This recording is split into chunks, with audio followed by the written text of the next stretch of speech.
Hello students, good afternoon. Welcome back. Now let us solve next example, that is example 7. ठीक है, क्या है example 7? Find the mean deviation about the median for the following data. पहले वाले में हमने निकाला था about the mean, यहाँ हमें about the median निकालना है. So first जो हमारा काम यहाँ पर होगा वो median निकालना. मीडियन कैसे निकालते हैं ऑलरेडी 10th क्लास में पढ़ चुके हो, but still I will brief you here. एक बार फिर से मैं समझाऊंगा कि मीडियन कैसे निकालते हैं. सो फॉर दैट उसके लिए पहले जो गिवन फ्रीक्वेंसी डिस्ट्रीब्यूशन है उसको हम इस पर्टिकुलर टाइप के टेबल में कन्वर्ट करेंगे. Means let us make a frequency distribution table for the given data as this. This is the class and here its frequency. इसको हम fi से डिनोट करेंगे. ठीक है, फ्रीक्वेंसी को क्लास एज इट इज रहेगा. नाउ मीडियन निकालने के लिए यदि ये अनग्रुप फ्रीक्वेंसी डिस्ट्रीब्यूशन रहता है उस केस में हम क्या करते हैं, पहले डेटा को असेंडिंग और डिसेंडिंग ऑर्डर में अरेंज करते हैं. उसके बाद उनको एक क्लास वाले कॉलम की जगह हम ऑब्जर्वेशन के कॉलम में लिखते हैं, क्योंकि वहां क्लास ना होकर सिंगल ऑब्जर्वेशन रहता है. नाउ यहाँ क्लास है तो हम क्लास को लिखेंगे, उसकी फ्रीक्वेंसी. उसके बाद नेक्स्ट स्टेप क्या होता है, cumulative frequency. So next step में हम निकालेंगे क्यूमुलेटिव फ्रीक्वेंसी. इसको शॉर्ट में CF लिखते हैं. ठीक है, सो पहले इस टेबल को हम यहां बना लें, that is 0 to 10, 10 to 20, 20 to 30, 30 to 40, 40 to 50 and 50 to 60. ये हमारे गिवन क्लास है और इनकी फ्रीक्वेंसी क्या गिवन है, 6, 7, 15, 16, 4 and 2. So next term comes that is cumulative frequency. ये क्या होता है, इस क्यूमुलेटिव फ्रीक्वेंसी में हम पहले क्लास के लिए तो सेम फ्रीक्वेंसी रहेगी, उसके बाद वाली जितनी क्लासेज हैं उसमें उसकी प्रीसीडिंग फ्रीक्वेंसी को हम जोड़ते जाएंगे, यानी उसके पहले की जो फ्रीक्वेंसी है उन सबको सम करके लिखते जाएंगे. That is called cumulative frequency. तो पहले के लिए 6 है, नेक्स्ट के लिए 6 + 7 दैट इज 13, उसके आगे 13 + 15 28, नेक्स्ट 28 + 16 दैट इज 44. ठीक है, नेक्स्ट वाला 44 हो जाएगा. Then again 44 + 8, 44 + 4 that is 48 and 48 + 2 is 50. So now this is the cumulative frequency. Cumulative frequency निकालने के बाद जो यहां पर सम आता है that is equal to this total sum of frequency. इस लाइन को हम थोड़ा छोटा कर लें. ठीक है, ये होता है टोटल सम 50 और यहां क्यूमुलेटिव फ्रीक्वेंसी में भी जो लास्ट आता है दैट इज इक्वल टू 50. सो ये हम चेक भी कर लेते हैं कि जो इसका सम है और यहां लास्ट ये दोनों सेम है. अब इसके बाद अगला स्टेप क्या आता है, how to find the median. यहीं पर हमारा काम है. तो मीडियन के लिए फॉर्मूला जो ऑलरेडी 10th क्लास में पढ़े हो, यहीं पर हम उसको लिख देते हैं. दैट इज मीडियन क्या होता है, मीडियन का फॉर्मूला है that is given as L plus n/2 minus C divided by F into H. अब यहां पर जो टर्म गिवन है वो टर्म क्या क्या है, L क्या है, lower limit of median class. तो उसके पहले हमें ये पता करना होगा कि मीडियन क्लास क्या होता है. ठीक है, that I will explain you later on. लेकिन पहले फॉर्मूला समझ लो कि इसमें क्या क्या है. फिर L क्या है, L is lower limit of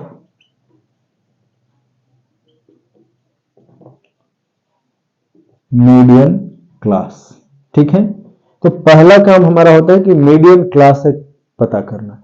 उसके लिए हम क्या करते हैं कि जो क्यूमुलेटिव फ्रीक्वेंसी का लास्ट फ्रीक्वेंसी है या sum of all the frequency that is n. n को हम पहले दो पार्ट में, n को 2 से डिवाइड करते हैं दैट इज n/2 और वो जो वैल्यू मिलेगी यहाँ n/2 क्या होगा 25। अब ये 25 इस क्यूमुलेटिव फ्रीक्वेंसी के कौन से ऑब्जर्वेशन के अंदर होगा? सो यहां तक 13 है। नाउ 13 से लेकर 28 तक थर्ड क्लास में है, यानी जो तीसरी क्लास है उसमें ये फ्रीक्वेंसी का सम है।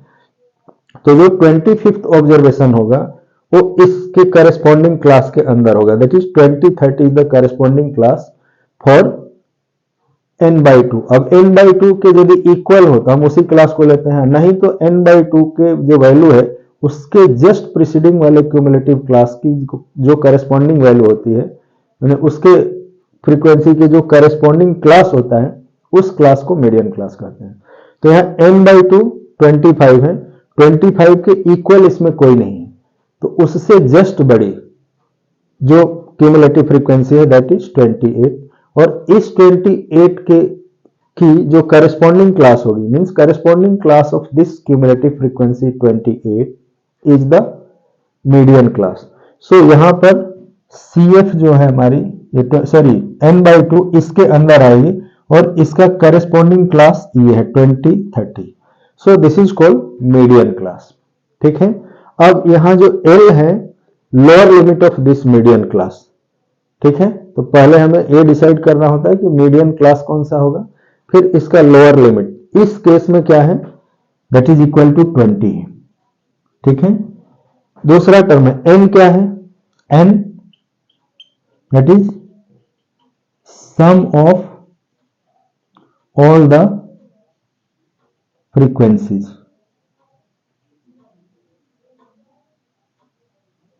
और ये यहां पर कितनी है that is equal to 50।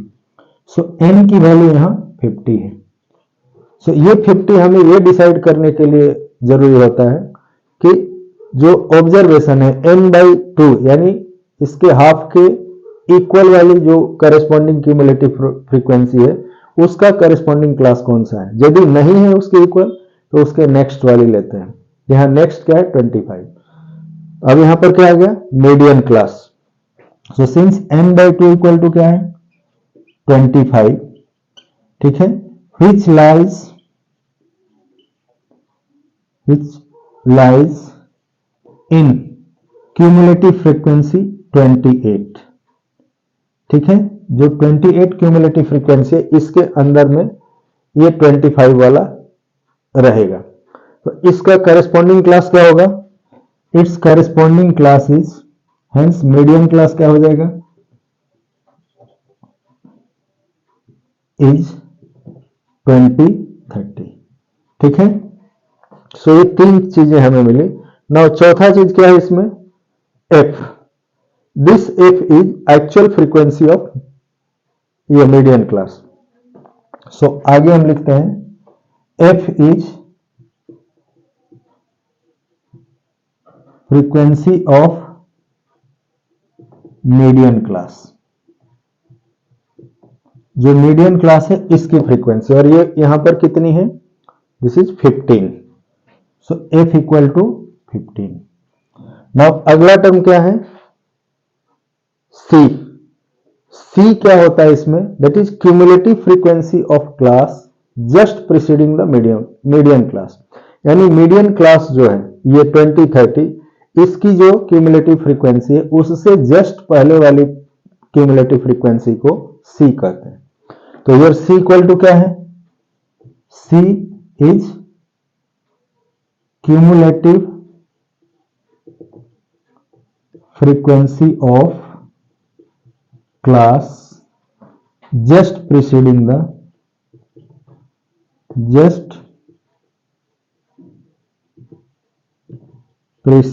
Median class. इसकी वैल्यू यहां पर क्या है this is equal to 13। Now at the last here is h। तो h is width of the median class. h क्या है you can say width of median class और class size.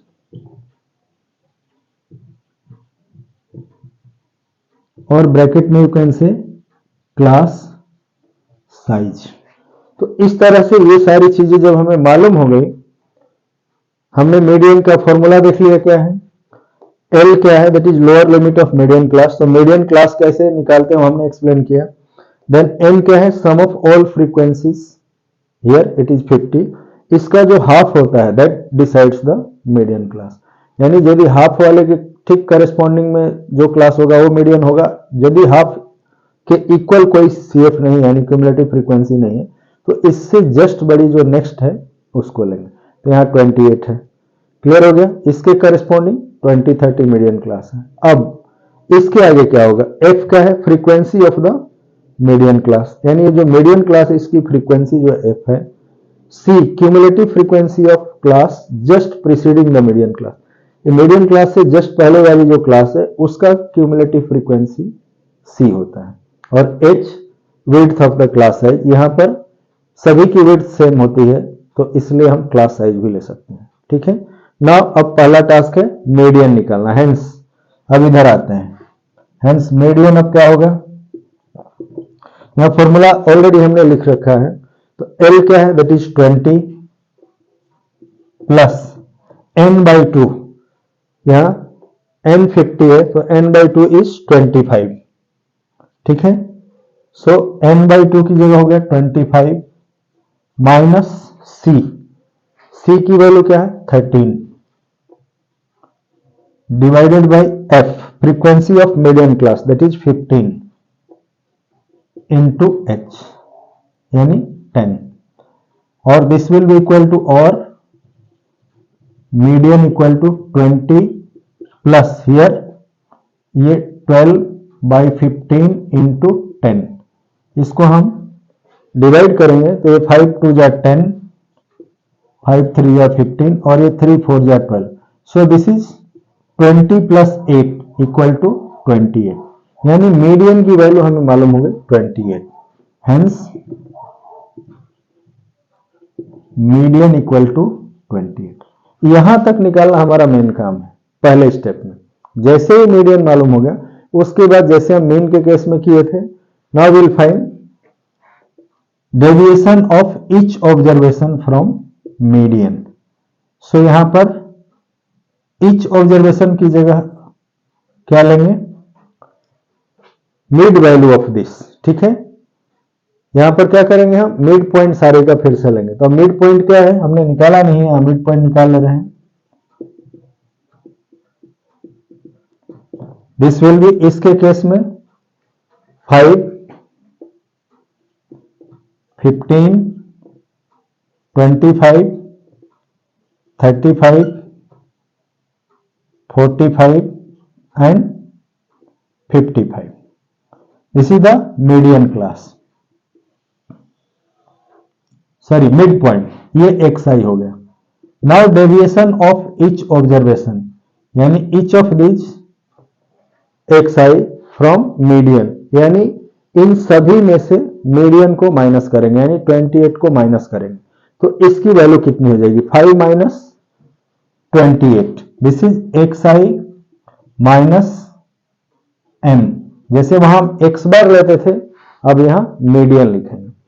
Now इसमें भी कुछ वैल्यू पॉजिटिव आएगी और कुछ निगेटिव आएगी तो उसके लिए हम एब्सोल्यूट वैल्यू लेंगे, लेकिन पहले हम डायरेक्ट xi माइनस m निकाल रहे हैं यानी माइनस के साथ। बाद में जब एब्सोल्यूट वैल्यू लेंगे एक कॉलम को रिड्यूस करने के लिए तो उन माइनस साइन को फिर से डिलीट करेंगे, मिटा देंगे। सो नाउ ये वैल्यू कितनी हो जाएगी, 5 minus 28, this will B minus 23, ठीक है। 15 minus 28, this will B minus 13, ठीक है। Next 25 minus 28, this will B minus 3। 35 minus 28 कितना होगा 7। 45 minus 28 will be 17 and sorry this is 17 and 55 minus 28 will be 27, ठीक है। सो इस तरह से हमने देखा deviation of each observation from the median. But हमें क्या लेनी है, क्योंकि कुछ पॉजिटिव है और कुछ निगेटिव है, इनका सम हम लेंगे तो एक्चुअल वैल्यू हमें नहीं मिलेगी। उस केस में क्या करेंगे, इसकी एब्सोल्यूट वैल्यू लेंगे, और जब एब्सोल्यूट वैल्यू लेंगे तो जितनी भी निगेटिव साइन है वो पॉजिटिव में बदल जाएगी। तो ये जितनी निगेटिव साइन थी अब हम यहां हटा के लिख दिए, यानी absolute value of each observation from the median, ये हो गया। नाउ अब इन जो डिफरेंसेज हैं, एब्सोल्यूट वैल्यूज हैं, उनको इनकी करस्पॉन्डिंग फ्रीक्वेंसी से मल्टीप्लाई करेंगे, ठीक है। तो ये है 23 इंटू 6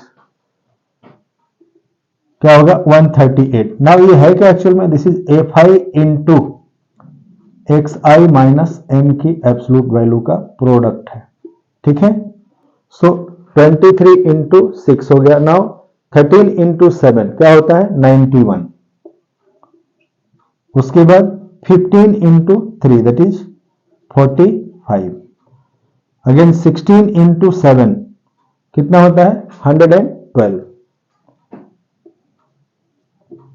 उसके बाद 17 इंटू 4 68 होता है, एंड 27 इंटू 2 दैट इज 54, ठीक है।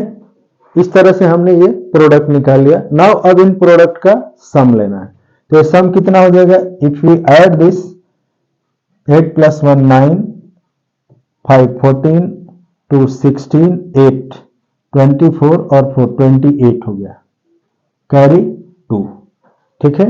नाउ 2 + 3 5, 9 14, 4 18, 19 और 6